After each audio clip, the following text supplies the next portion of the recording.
Hello again, everyone. Todd Allen for the Arkansas Association of High School Officials, going over the 2012 football rule changes for the NFHS. And remember, the AAHSO follows all NFHS rules for football. And the National Federation is the sole and exclusive source of binding rules interpretations for contests involving its member schools. Don Brodell is the state interpreter for high school football rules in Arkansas. Any questions about this rule change, you can certainly get with Don. He's a busy man, though, so pipeline those questions through us. We've got most of the answers already. Any other questions that we don't have the answers for, we can certainly get with Don and get those clarified and get them dispensed to you in an efficient and timely manner. Moving right along to the rule changes now. Let's go with field markings, some decorative advertising, stuff like that that the schools can now do. Doesn't really involve game officials, so we can move through these pretty quickly. Gloves we're going to talk about next year, as this change is not effective until 2013. 1.5.3C8 is a new rule change, and it's just basically saying these play cards now have to be on the arm or the wrist. Some schools used to put these on the belts, no longer. Now on the arms or on the wrist, not real complicated. Questions about it, review 1.5.3C8 for that. Blocking below the waist, I think we've made a real good change here. We've codified this rule, made it a little bit easier to officiate. Contact with an opponent's hands above the waist that continues into the body below the waist is legal. Start high and finish low. It's all one act. Not a problem. Make sure that it is one act, though. If there's contact high and then the offensive player recocks and fires low, that certainly is still a foul. But if contact starts low and ends low, then it is now a foul. In previous years, we have interpreted this rule to mean that the contact had to be below the waist, something other than the hands. And so this just made it a little easier for us to be more consistent.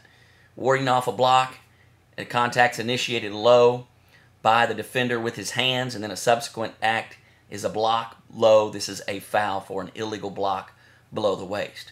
We've added emphasis to this in past years, and we continue to strive to try to clean up low blocks and illegal blocks below the waist in the high school game. We'll continue to talk about this week after week, but I think this rule change has made it a little bit easier for us to be more consistent with blocking below the waist, and that rule is in 2.3.7. Now we've gone a little bit farther on 2.4.1 with the catch, and this is another way that the committee has made this easier and we can be more consistent, because we've taken out the element of the official having to make a judgment call on whether the offensive player would have landed in bounds. Previously, what we've said is if he would have landed in bounds, but the defender knocked him out of bounds, then we would call that a catch. No longer. Now, he must get something down in bounds regardless of what the defense does. One exception if we have forward progress. If the defense holds him, an airborne player holds him up and then drives him backwards or drives him out of bounds, we'd have forward progress in the field of play and we rule that a catch. But if they just hit him out of bounds, drive him out of bounds, he never gets anything down in bounds, then we now have an incomplete pass. And I think we can make this we can be a little more consistent now in how we officiate this. Let's throw in here a point, too, about talking about these tight pass plays involving the sideline.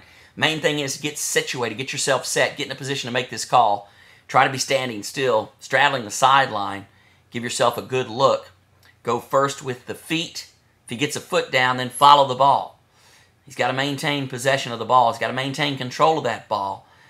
If an airborne player is going to the ground, remember the definition of catch, he has to maintain possession of the ball through the contact with the ground.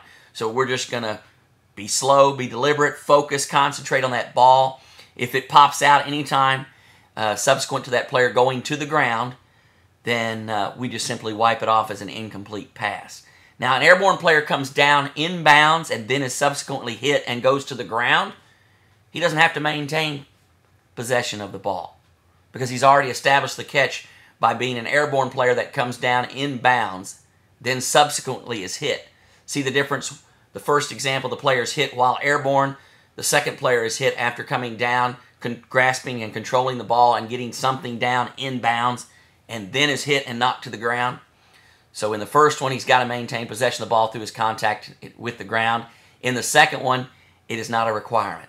He can still fumble the ball on his way to the ground, but we already have a catch. We want to see him make a football move, so don't be too technical, okay? These balls come out real quick. We're safer just to wipe them out. We can go to our philosophies and to the National Federation rules on when in doubt. complete or incomplete, it is an incomplete catch by rule.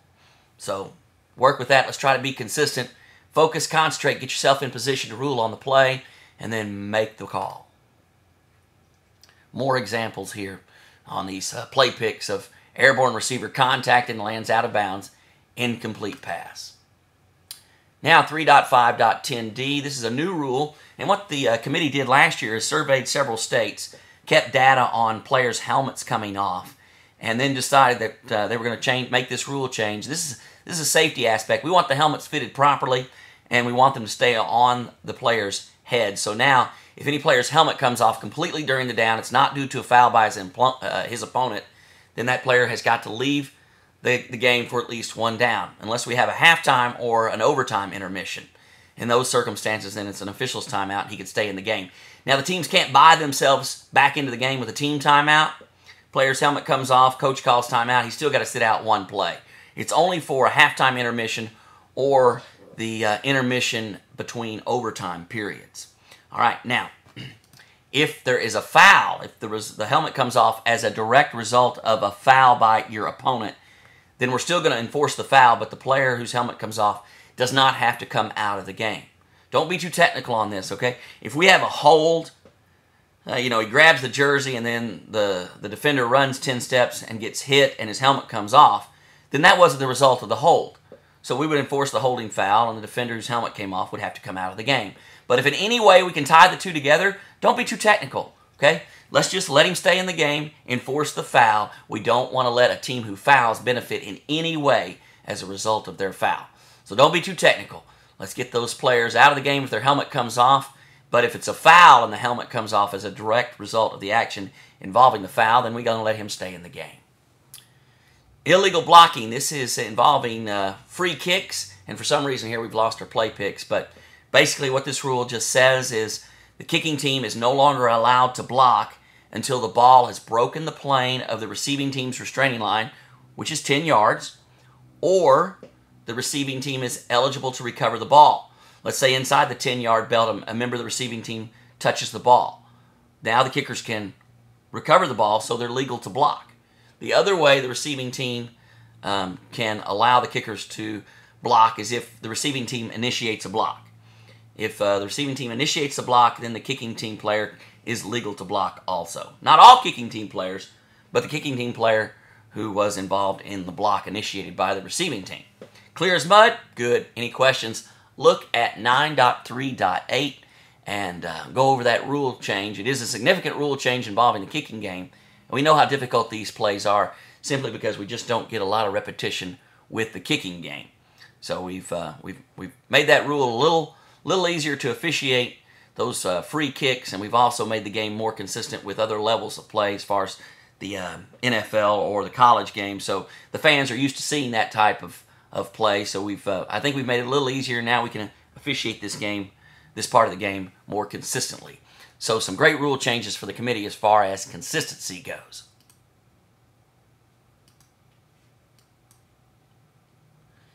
Let's talk a moment about illegal personal contact in 9.4.3H. What the committee has done now is just added the mouthpiece as part of the face mask. Just like a helmet opening is part of the face mask, now the mouthpiece. If an opponent grabs the mouthpiece and pulls on it, then obviously we're going to have a face mask foul, 15 yards for an illegal face mask. Another rule change. We've seen 3 rule changes in a row on this horse collar. I think the committee's finally hopefully I think they've got this rule now where they're comfortable with it. And really what they've done is just add the word backwards and sideways to the action by the opponent who pulls an opponent down by the inside of the jersey or the pads or the shoulder pads. And got to pull them sideways or backwards and to the ground, and that is considered a horse collar. And as the rule change last year, this is a live ball foul, even if it's a subsequent dead ball foul.